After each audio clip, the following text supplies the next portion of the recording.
Hello friends, welcome to my channel mental wellness by doctor Priyadarshi. आज मैं आपको एक बड़ी इम्पॉर्टेंट चीज़, एक इम्पॉर्टेंट डिजीज़ के बारे में बताना चाह रहा हूँ।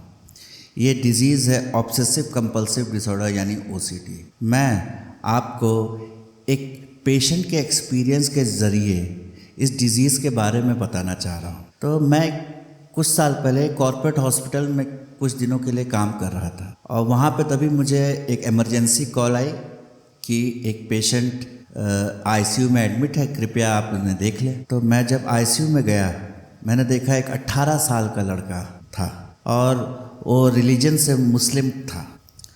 तो पता चला कि उसने अपने गर्दन को चाकू से काटने की कोशिश की थी। वो नीट की तैयारी कर रहा था कानपुर में और उसी समय उसने ऐसा अटेम्प्ट किया था। बाहर उसके पिताजी भी थे और पूरी फैमिली थी। उन्हें पता ही नहीं था कि ऐसा क्यों किया उनके बेटे ने। उन्हें लगा कि क्या पता नीट की तैयारी के टेंशन में उसने कुछ ऐसा किया हो।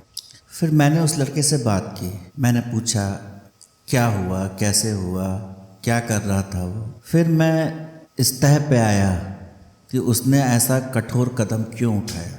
तब उसने बताया कि उसके मन में बार बार एक विचार आता है। वो विचार आता है कि सारे हिंदू काफिर हैं तो वो क्या नरक में जाएंगे मरने के बाद। बात ये है इसमें ध्यान देने की कि ये उसके मन में एक विचार आता था। उसको हिंदुओं के प्रति कोई घृणा या द्वेष नहीं था, बस उसके मन में ये विचार आता था कि हिंदू काफिर हैं तो क्या ये नरक में जाएंगे। अब ये एक विचार है, ये विचार उसके दिमाग में मैग्नेट की तरह चिपक गया था और बार बार वो विचार आता था। तो अपने दोस्तों के साथ बैठता था, उसके कई हिंदू फ्रेंड्स भी थे, तो वो विचार उसे परेशान करते।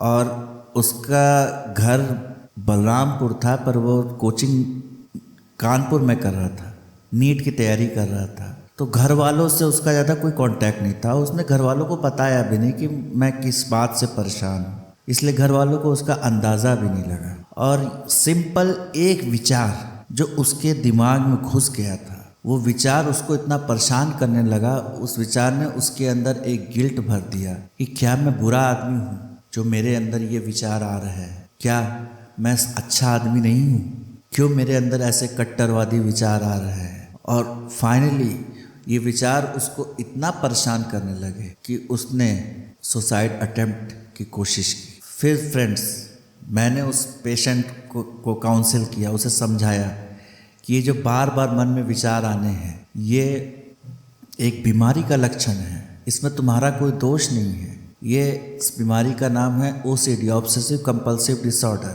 जिसमें आपके मन में इर्रेशनल कोई भी विचार आपके मन में बार बार आता है और आप जितना भी इन विचारों को कम करने की कोशिश करते हैं, उनसे बचने की कोशिश करते हैं, ये विचार उतने ही वेग से बढ़ते ही जाते हैं। और मैंने उस पेशेंट के लिए एंटी डिप्रेसेंट्स दवा शुरू की, कुछ एंजाइटी की दवा शुरू की और 1-1.5 महीने में वो पेशेंट 80 से 90% तक ठीक हो गया। और उसके बाद उसने फिर से नीट की तैयारी शुरू कर दी।